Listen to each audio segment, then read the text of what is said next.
So, welcome back to episode 10 of the Business Builders Podcast, where I welcome our broker owner, Patrick Daly, number one Remax office in the state many times over, former broker of the year in the state of Alabama, and consistently leads the top office in our marketplace year after year. Thank you for joining me. Hey, I'm proud to be here. Yeah. So, I wanted to start with your history in corporate America, working for Kraft, and maybe you can share some of the things you brought from that world that you use today. Yeah. I'm really glad you want to talk about that because the reality is most people get into real estate, for various reasons. And I had the luxury of working for what I still consider one of the greatest corporations in the world because Kraft literally spend so much time training, educating, and making their people the best. And Kraft is one of those people that's still around. The last 30, 40 years, most people in the top companies in the world have fallen off and tech companies have taken their place. Kraft is still a very large, great company. But what I learned there was the importance of training and the importance of the customer and actually having a diverse group of people so that you served all markets instead of just one. And what do you mean by that? You said expound on that. I mean, think about it. You're selling Kraft mayonnaise, Kraft cheese. Your market is Louisiana. It's New York City. It's all over the world. And they were very good at high quality ingredients.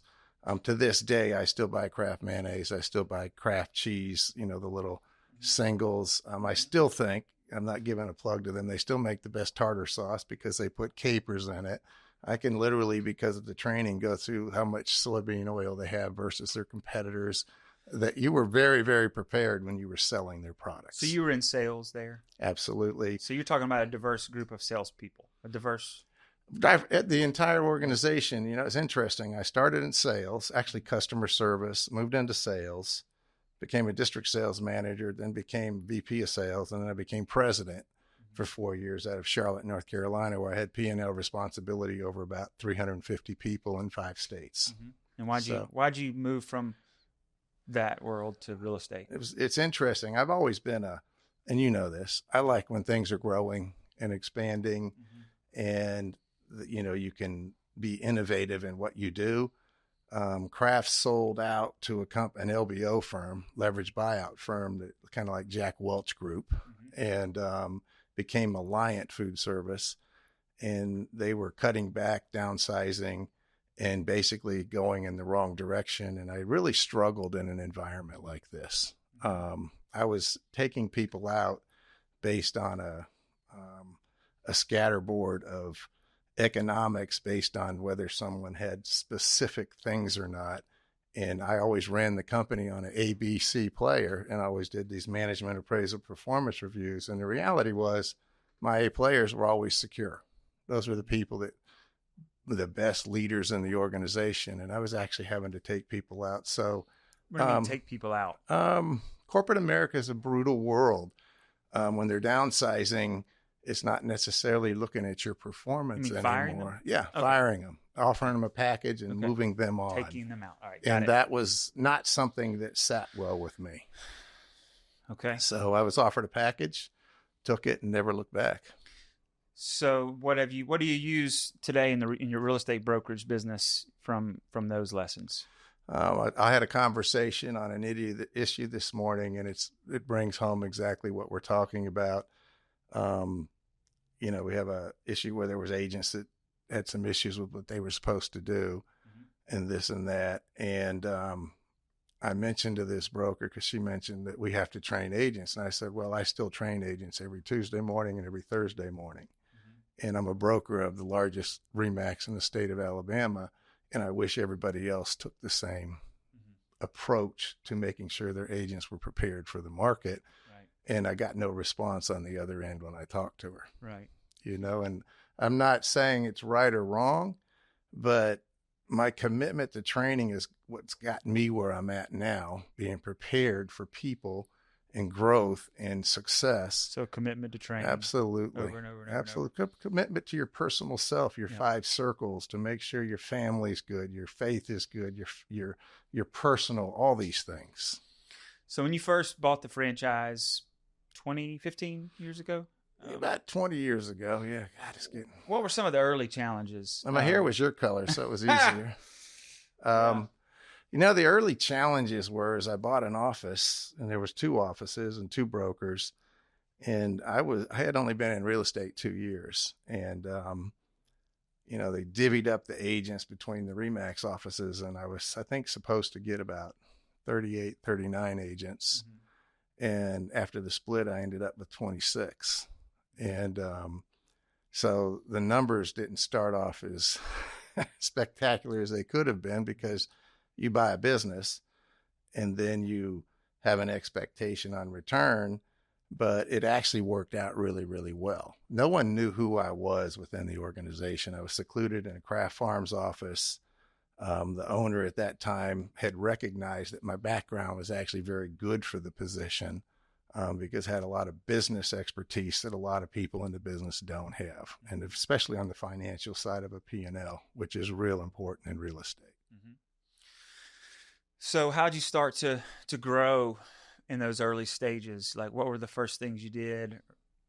First thing I did was actually sit down with every single agent and did a one-on-one and got to know them and their family. Tried to keep the people you had. Absolutely. Yeah. And I focused, you're right, I focused mainly on the people that I had and their needs and wants. Mm-hmm. And from there, I just started recruiting, and something I don't really do today.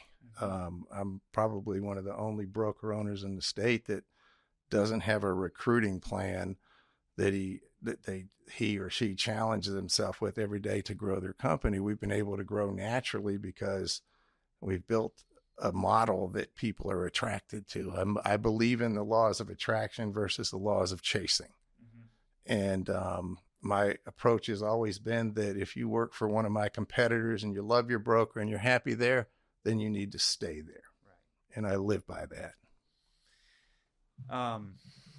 So there are a lot of real estate companies that are productive and a lot that are not.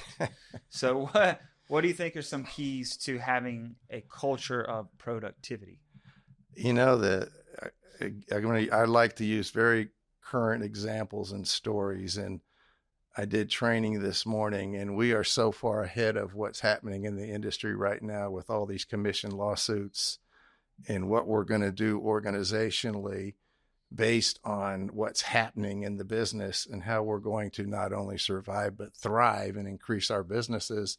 And the only way that's possible is, think about it. If you've gotten real estate in the last 10 years, mm-hmm. you've never seen your skill sets on price reductions, your skill sets on going to Turquoise Place when there's 40 listings, or going out to Beach Club. I remember the days when there's 80 listings, and how do you market a property and separate yours from everybody else? And now you've got the commission piece on top of that, where sellers may not be willing to pay a buyer's agent.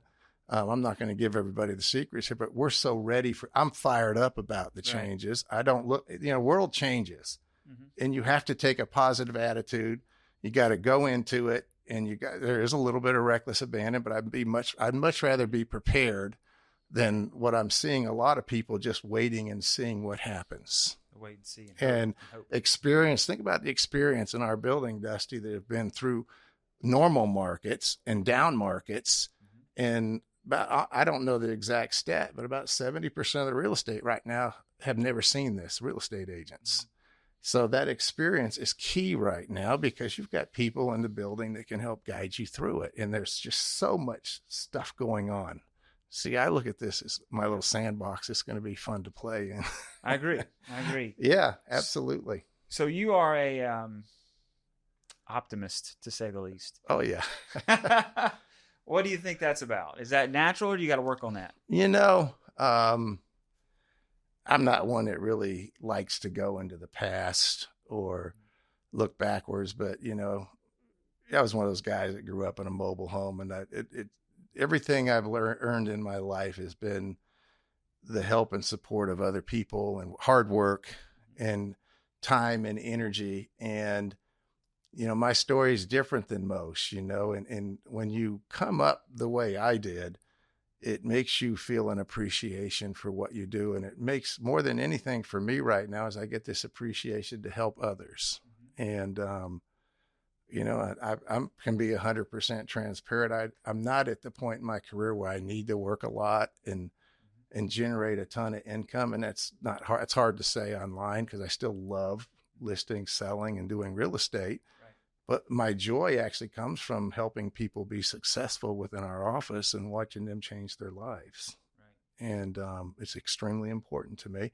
And experience in what we're about to go through is so key right now for agents in strong leadership. You can't be waffling about what you're going to do and how you're going to do it. There's people that love this and there's people that are just going to follow. We're not following, we're leading. Yeah, I've noticed you said something in the sales meeting that I agree with, and I'm going to butcher it. But basically, I mean, you can understand what's going on, but you got to be able to explain it. And that goes the same for the market as well. Like we can share the little graphic that the B-Car puts out. Right. But if you can't explain that to a buyer and seller, it's really pointless. You got to be able to convey some context.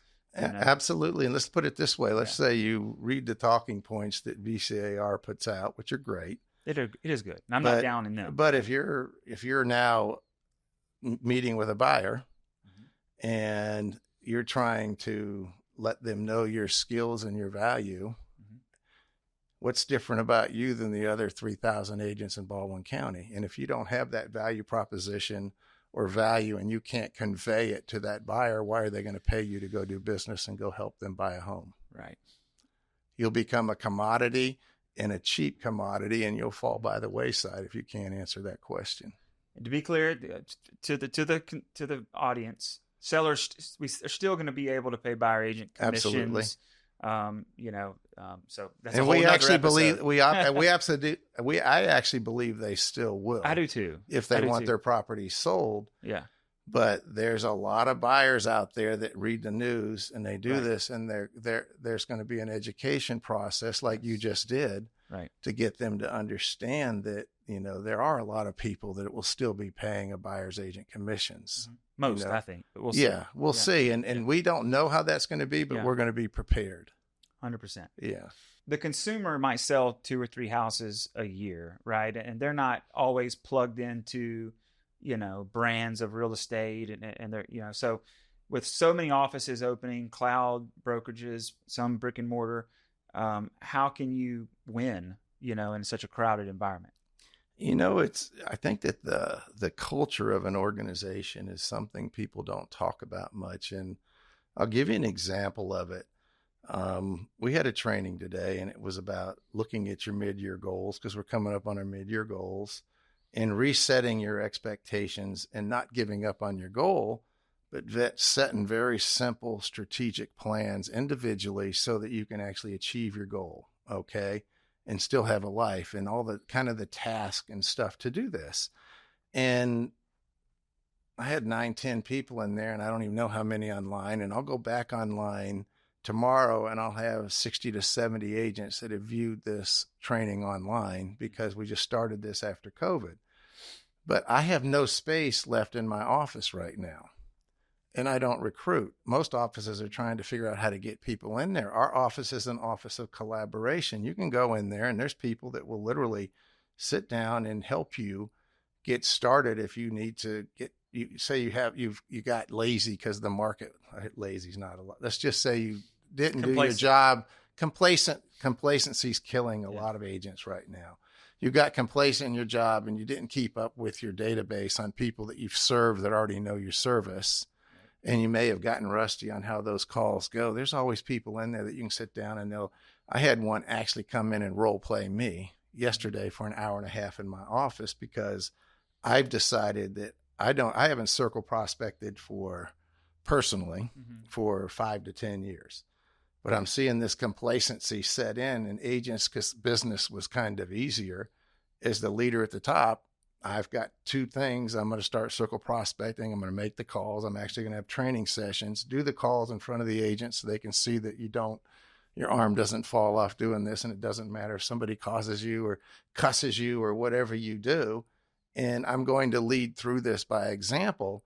And organizationally, good luck doing this online. Right. And I can tell you, I do a ton online, and the conversations that happen when I go offline is when the real questions come up. People still aren't comfortable throwing things out like that in a public forum online, even though that it's odd. But I think if you build a collaborative office spirit where people support and help each other and realize that the greater good is much better, and I'm going to be way better than if I can do it individually in my own little kingdom that I'm in.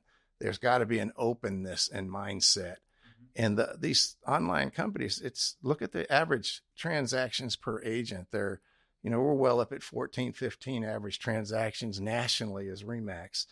I'm not going to say competitors, but most of them that are these online companies are somewhere down between 3.5 to 5 to 6 transactions per agent. That's not a full-time, fully executable agent for the consumer that needs the experience, the knowledge, and the skills to get them through the biggest and largest transaction most likely that they're going to do in their life. So I'm more than comfortable with competing against these people because I'm really not competing. Right. They can't offer what we offer. They don't have the skills, knowledge, and experience. And we're full-time. We're out there working for the consumer. We're not basing it on getting a few extra transactions done so I can buy my kids a little something for their school with a friend of mine. Right. Our job, this, Dusty, you guys are so focused on the consumer and where it goes. The experience is as important as the transaction. So you've had over the years, you've had some top performing agents in your office. Oh, yeah. You've had, 30, 40 $1 million producers over and over and over again. Teams that do 50, 75, 80 million. Mm-hmm. What do you think some of the attributes are of a true top? Like, what do you see let's say someone wants to take that step, they're cut from a different cloth. They don't ever have excuses. They are so organized. As you get more successful, your time becomes your most valuable asset, not money. A lot of people think they can throw money at buying leads and buying and doing, and money solves all cures. The reality is that you have to eliminate the stuff in your business and what you do so that you're focused on what I call revenue producing activities. And you guys and the top producers focus on what actually makes their business run. A lot of those revenue producing activities is taking care of past clients. That's, if I was going to do tell you one thing in my career that's helped me build my strong referral base, is I can literally call 200, 300 people on the phone and have a personal, deep conversation with them because I still share information. I keep them up to date with the market up to this date. And that's what the great agents do. Mm-hmm. Think about it. If you're constantly out there trying to solicit a business and you're purging it, and you're going through it and you're not maintaining the business, the people you've served are the ones that know you best. And the great ones take care of both groups and put as much time into both. Extremely organized, and they're leaders. They don't waffle. They don't this and that, and they have a discipline. And our industry, it's hard to find, and I shouldn't say this on public, but we can cut it if you want. No, you guys, you make the decision if you want to. But a lot of people get in real estate because they want freedom, they call it. Right. But they don't realize that freedom is what chokes them. That freedom, that person making them have office hours, and that they've got to get this time set aside to make sure that they follow up and take care of their clients and follow up with their past clients. That discipline mode is what makes the greats really good, and it makes their teams grow. There's people that grow teams to 50 people because they put the systems and the processes in place. And quite honestly, people on teams are making as much or more money than most individual agents in the market right now because they need that discipline. You know why I always had a coach? It gave me that accountability, and that accountability is key. And I was sharing a story with Heather before we came in here that I can't share on here, but you have to put accountability in place with people because you're not doing it to be mean or whatever. You're doing it to help them. Right. And that's You why they know? came. And I have to Yeah, remind myself of that quite often, that that's why they wanted to come work on a team. And it's a big absolutely. misconception about the team members don't make, you know, Oh, it's the biggest one is, what is it? Twice the work for half the money, or some bull crap I've like that. heard that. But the Yeah. reality is if you're chasing a split and you're doing 2 or 3 transactions and you got 100% split, great. Mm-hmm. But if you're chasing, a living and a great income and you make $250,000 or whatever it may be, 100, 200, whatever, Mm-hmm. and you do 20 transactions, which one do you want? Do you want to make your Baldwin County average, I think, is somewhere between $30,000 and $40,000 in income, or do you want For an agent? for an agent? Yeah. Yeah, and if you want to be 2, 3, 4 times that, then Right. most of your really good teams, people are doing that kind of money, and so. Again, everybody chooses their path. A lot of Right. people, part-time is perfect for them. And I'm not saying you don't do it, but my organization, I don't have part-time agents. We're full-time agents.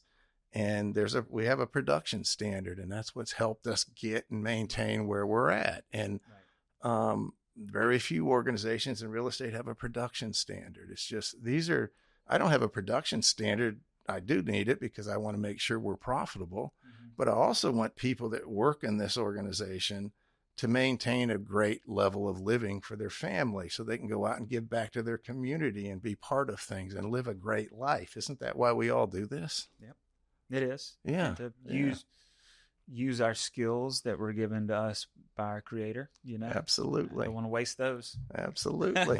Absolutely. So what do you think some of the biggest changes on how you operate your business now from as compared to when you first bought the franchise? Any things you do different now?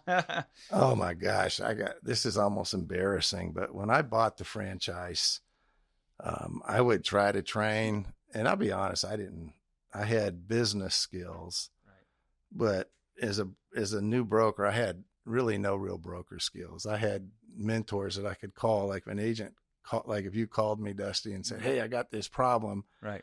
I'd say, "Hold on a second, I got something going on. Let me call you back." And I call a friend that was a broker with a lot more experience, and plus I had 2 agents in the office, Bob Bowles and Charles Tibbs, that were brokers, and Philip Helton, and I could go to them and have a discussion, then come back and act like I knew something. We couldn't just Google it back then. Yeah. And so, and the agents were making so much money back in the early days before the crash that I literally didn't have to do much as a broker. Mm-hmm. And I just was a broker, and I was there, and if people had problems, I'll be honest, I really didn't have a lot of direction other than trying to give direction in a sales meeting, very little training, and being there to support agents when they needed me. That was what I considered my job. Yep. And now it's, totally different.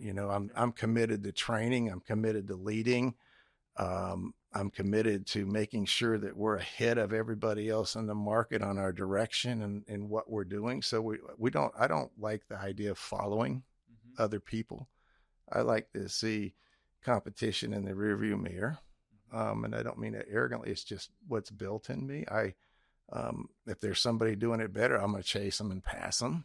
And there were a lot better ones, and we've chased them down, and we're trying to stay ahead. And but we're never going to run the organization to try to be number one in the market. We're going to run the organization so that we can serve our clients, serve our people, and my people can make the best living in the office. I refuse to grow my business in Remax of Orange Beach, Remax White Sands, based on adding unproductive people so that I can hit a number, so that I can tell everybody I'm number one, or I did the most transactions, or this or that. To me, the income an agent makes, your average income of your agent in your office, is one of the most, it's been my most important barometer as a broker since I've had it. Because if you're leading and guiding and helping, and people are making a great living, they're typically happy, they typically stay, you have very little turnover, they're enjoying their family, everything turns out better that way. So you got a good mix of older agents, and then and young. Yes. And so Has it always been that way, or what have you had to change to ensure you have some new blood? Another one of these revelations, man. When the crash hit, I've had to learn a lot as a broker and been through a lot of difficult times. I had built the office up to about 60 agents when the crash hit. And when the crash hit, we went down to 24. And we were not prepared for this market being lean and foreclosures and doing basically a third of the business that we were doing, or even less at times. And I had a bunch of really talented agents that were in the twilight of their career, and I was not wise enough at that time to work out a program with them where I would have let them work for free going back to keep them and their knowledge in the business, and worked out a different split or something so we didn't lose money, but given them the opportunity like we have now. I have what I call my not quite retired, and there's no need to go into that, but any agent that spent time with us and been there, they can pretty much work at RE/MAX of Orange Beach until they don't want to. I think Joyce is pushing, I can't give her age, but let's just say it's over 80. And I won't ever run her out the door. She's put her time in, and she comes from Atlanta and works. And if we do have part-time agents, that's what we have. But that agent's got 40 years retired, but she's got 40 years of experience behind her. See, and I would have kept that knowledge and skill because they would have guided us much better than I could have through that recession. So now I take much more proactive approach and I've learned to get way ahead of it. So what have you had to do with the younger folks though, so you don't have, to attract those? Yeah, types? it's a very different generation, and it's been we did what we called a mentor program. We got written up nationally by it many years ago. We were even on the cover of a magazine out on the beach with them. And we still have, I think, 3 of those agents in the organization where we went out and recruited college graduates and had them work with a mentor and kind of work them into the business. Overall, I looked at it as a huge failure because we did some things extremely wrong with it. But as we've gone, I actually, for as productive as we are per agent, we bring in probably more new agents with no experience into our office than I know anybody in town that have a lot of success.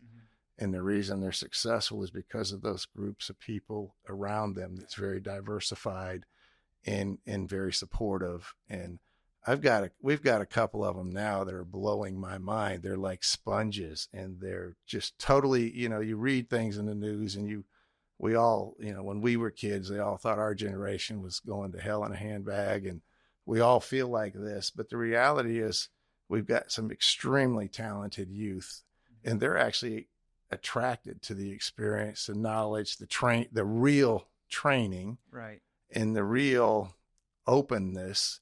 And, I've always managed and led under the approach that I don't tell anybody what they want to hear. I tell them what they need to hear. And that's right now, I think, the most important attribute that you can have in a market like this. Everything's going to be okay. Don't worry about it. This commission thing's going to be just fine. I'm telling you, that'll get you in trouble. Yeah. So hiring. Yes. Not necessarily agents, but staff, any philosophies or tips that you want to share in regards to that? Yeah, I have typically I've kind of hired different than most people. I'll hire talent before I need it in most situations. And my mindset is, and I don't hope my staff's not watching this, but they probably will. They probably will, but I'm going to tell it. They probably know it anyway. Okay. But typically, I have somebody in mind if something happened with anybody on my staff. It's like a bench. You got somebody. No, I'm not really recruiting them, but my mind's always looking out there.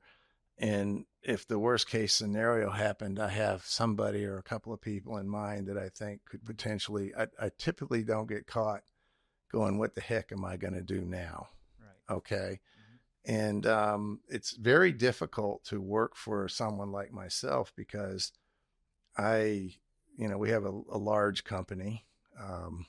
Hopefully we'll do somewhere around, I don't know if I can put figures out there, 600 million this year. And the reality is that I've got a front desk, an office manager, front desk person here, and that's our staff. And most organizations that size would have anywhere from 8 to 10 people working. And I hire extremely productive people. I hire decision makers. When they go to work for me, it's their job. They get to learn how I think and what we do. And I don't like to make a lot of decisions. I want people to make decisions. I want them to be accountable for them. And everybody gets cross-trained on everybody else's job. And it makes things run very, very smoothly. And I'll give you an example. If our office manager were to leave on vacation on Monday, my assistant or Martha, she's front desk, but she's way more than that. She can do her job when she leaves. Right. And my new assistant, when she's up to speed, will be able to do either one of those 3 jobs when they leave. So the agents who we serve don't miss a beat. They still turn their checks in, their paperwork's proper. They get their paycheck that day. And so it's hard to find people that want to be responsible for what they do that don't need to be told what to do, if that makes sense. Self-starters, self-motivating. And I have a tendency to take very good care of people that do this. Absolutely. Yeah. You have to. Loyalty. Yeah. It's yeah. hard to find. And when you find it. When you find it, it's absolutely wonderful. Yeah. So, there's some agents out there that don't want to work for a broker that sells. They think that that's a conflict. What do you think about that? Having interviewed, I can't tell you how many agents over the years. And I'd have had several over the years that just aren't interested because they're not going to work with a competing broker.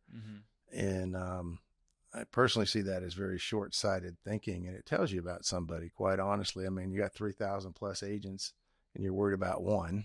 Right. There's a very abundant real estate market out there. And the reality is I don't believe that I could lead agents by sitting on the sidelines, reading books and watching webinars and doing all this stuff. Being in their boots, in their shoes, and dealing with what they're dealing with on a daily basis helps me stay ahead of the competition and makes me much, much better. And I haven't had an issue with an agent, and this is a straightforward answer on a competition with me on any client. And if you think about a company that does 1,400 plus transactions a year, that's never been an issue. And so I think it comes to a mindset. If you've got an abundant mindset instead of a scarcity mindset, then the broker's the least. You want your broker out there dealing with the same issues you are and trying to save the same problems so they can help guide and do it rather than guessing or taking somebody else's advice. I couldn't agree more. I think the most, I still do a lot of transactions, and it's some of the best training I bring to my team is, hey, let me tell you what happened yesterday. Absolutely. In this deal, or when I was showing this property, here's how I handled it. Right. Here's maybe what I should have done differently. If I had to do it over again. I mean, that's very valuable stuff. Well, you and I have had this conversation, Dusty. You've got a lot of talent in real estate, but you love the transaction.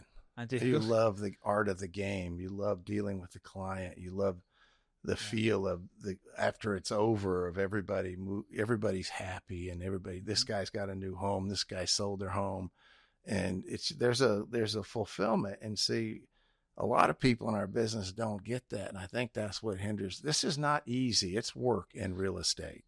And those of us that can convey that with this new world as we're seeing it are going to be extremely successful, because people see when you're working. We've just done a really poor job of communicating what we actually do. As my wife 100%. Puts it, is people think we drive around in fancy cars and fancy clothes and make lots of money, and that's basically, and go out to lunch and have drinks, and that's all we do. And I will tell you, that's the farthest existence from real estate that you could even imagine. And that is also why people get into the business and fail. Absolutely. They think that as well. They don't have any context on what it's really about, and they get in under the false pretense of what real estate is, and they fail. Absolutely. Absolutely. So the people that got in the business during the COVID years, when things were all charged up, what advice to them now that things have normalized a good bit? Yeah, you see, this is where the press makes what we do so difficult. Is you guys have all read it. There's going to be anywhere from 20 to 50% of the agents are going to struggle or fall out of real estate. And the natural jump on that is agents thinking that they're going to have more business because instead of going from whatever it is, 1.5 or 2 million agents down to 1 million, there's now going to be less people to compete with, and that we're going to get more business because of it. Okay. And the reality of it is NAR just put their own statistics out, and over 50% of the agents within the country did one transaction or less. So if you're waiting for all these people to go away and you think your business is automatically going to grow, guess what? It's not. But there's a real upside to this. Is when you're experienced and you're busy and you're training a lot of new people that are in the industry, because your job is to serve your client. Like when you have a listing and you'll get inexperienced people, and your job with your client is to make sure that you serve them and make sure this. But we get in this business a lot of stuff where people haven't been trained, and we're doing a lot of extra work and a lot of extra conversations. And what that will do is free up more time for people that are extremely productive to have more productive time. Does that make sense? Because there won't be so many people out there potentially going through that learning curve where they really don't have access to good training and good mentorship where and you're all having this. to do their job and yours. Yes, and you're in it. You do a lot, and again, we all have to learn. Right. I can still remember a guy, I won't say his name, when I was brand new, and I'll never forget that phone call where I had spent a whole day showing property to this nice older couple. And he called me up and said, Patrick, he said, I just thought I'd let you know. I can't remember their name, so I'll use the Johnsons, but the Johnsons are now working with me. But I just figured I'd give you a heads up. And I hung the phone up, and I was cussing this guy up and down. And to this day, I would tell you now that I have as much respect when I look back on my career for what he did, because he obviously was one of those top performers that valued his time and didn't want me wasting my time, and took the time to call me and tell me. And I was mad. I didn't like it at all. Right. But the reality is I learned a really valuable lesson there. And I had to go out and learn and get good at what I was going to do if I was going to compete with people like him. That makes sense? Yep. Yeah. Yep. So there's a lot of brokerages out there that are not profitable without the broker owner selling real estate. And they say it's upwards of 60+% if the broker owner didn't put their own commissions in the business, that would be negative in income. So what advice do you have to a young broker owner that wants to build a successful brokerage business? You can't leverage yourself into success. Leverage your time. You can't leverage your finances. Yeah. And, there's an old, a lot of people play the volume game to get profitable, and see, that's short lived, because markets will determine volume. You've got to have you always have to have profit and profitability, and you always have to have a number that you feel comfortable with making in your business. So that, think about it, if there's a recession, do you really want to work for a brokerage that is operating on a shoestring and the copiers broke all the time, and there's really there's all this stuff, and then the services go down even more? Or do you want to work somewhere where they're actually, everybody deserves to make money. $1 is $1. And so many people think that it's just, you've got to get over, a lot of times it's just you. And if you can find people that understand that you're putting time and energy and money into it, they deserve money too, and profit, but they're helping you get where you're at.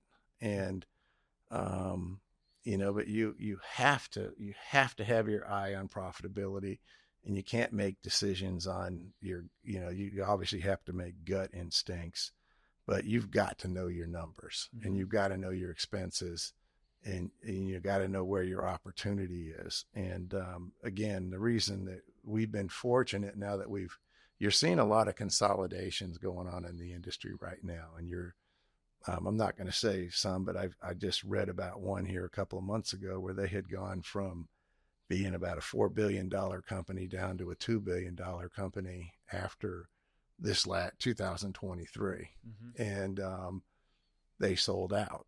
And think about it, you go from 400 billion down to 200 billion.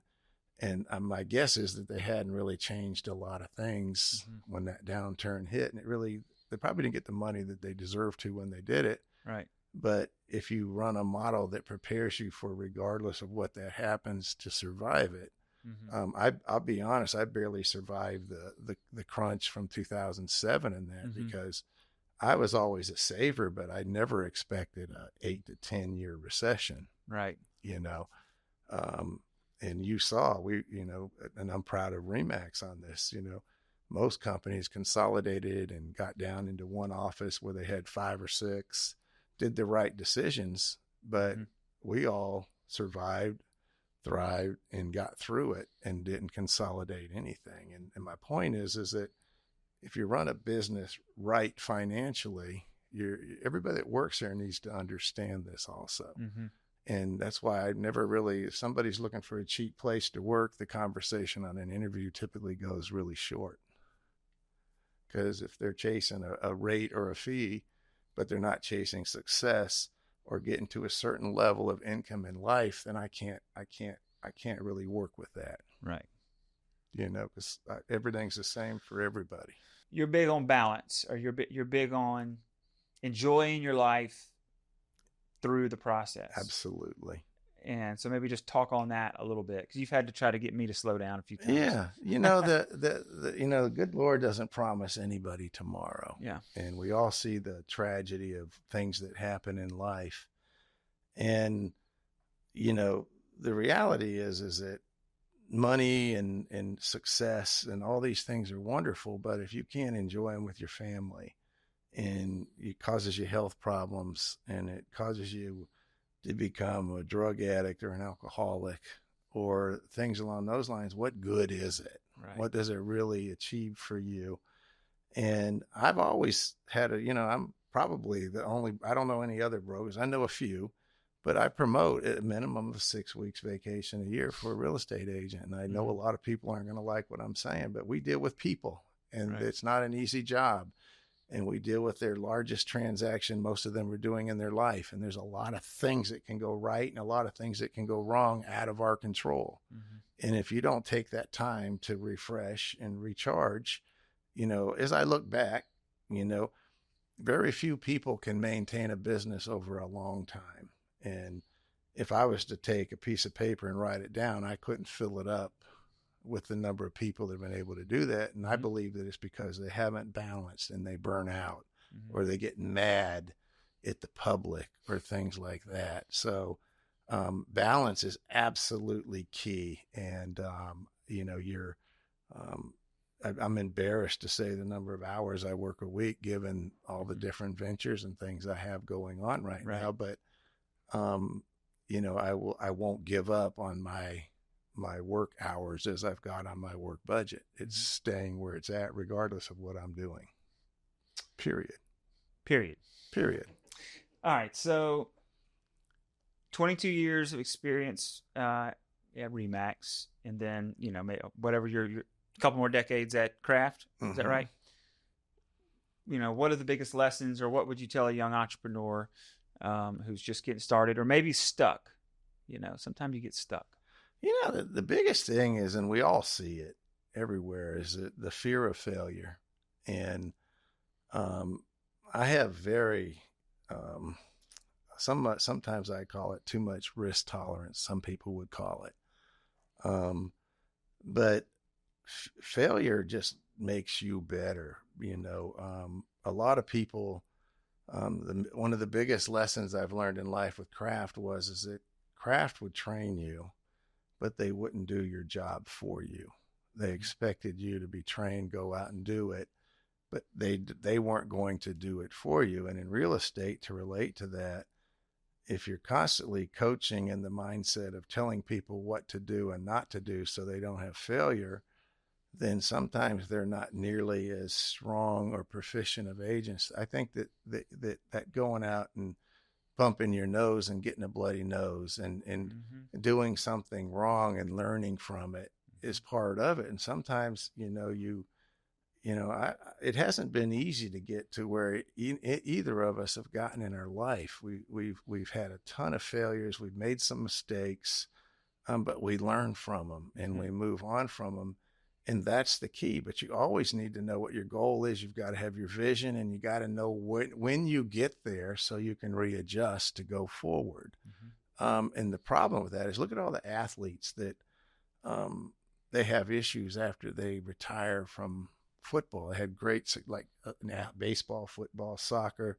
They have these great lives, and then they don't prepare for, like I said, when you reach that level, you got to readjust and adjust for the next level. And I make no bones about it. What I'm doing right now isn't, I didn't want to go back and start doing the transaction stuff that I did 5+ years ago. But I feel like, as the leader of the organization, and you guys have heard me, I'm actually going in, getting my hands dirty, and sharing, showing, and taking experience and trying to help people get through what I call a very arduous time that's coming up in our industry, and going to lead through it. But I'm excited to do it. And again, don't be afraid. Coaching is wonderful. Accountability is the best thing that any of us can have. And if we don't put accountability in place, you need that good, honest voice that says, Dusty, you're going down the wrong road. You got to slow down. See what I'm saying? Yeah. And that's what I look at is part of my duty to my agents. It's not just trying to get them to go so fast, and then next thing I know, they're sick or something because they've worked 18 hours a day, and their family life's in shambles, and life's in shambles in general. I look at that as a huge failure on my part, So, but yeah, don't be afraid to fail, just pick yourself up, learn from it, and go forward, man. Real simple. And one other thing I will tell you, Kraft taught me this. They used to have what they called the KISS, keep it simple, sweet. And, you just, the more, when you're leading, no matter what you're doing, if you can simplify things for people, I don't want to say dumb it down, but if you can make your processes simpler and not too complex, and your processes simpler, and make them so people can do them, and there's not, sometimes you overthink things and make them. And I see a lot of businesses that duplicate the same processes just because they feel like they have to do them, but I love simple, sweet, and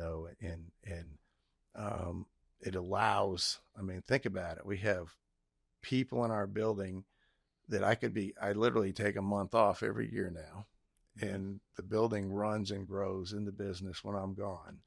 And I don't compliment myself on that. I compliment my staff because they make those decisions and run, because I allow them to do it. They're expected to do it. It's not me allowing, they're expected to make the decisions. And you know what? You can't beat people up when they make a bad decision. You learn from it, go forward. And I've had some people make some costly mistakes over the years, and it's hard.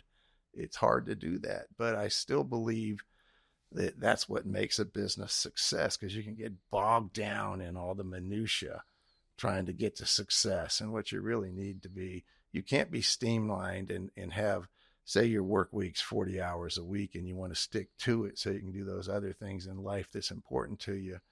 You can always give you an excuse why you got to go outside of that. But if you get productive enough and have productive enough people behind you, anybody can do this. But everybody's built differently, so it's not for everybody. Thank you, Patrick. You're welcome. I think that might conclude the show. Hey, I love this. It was fun. Thank you, Big Daddy. You bet.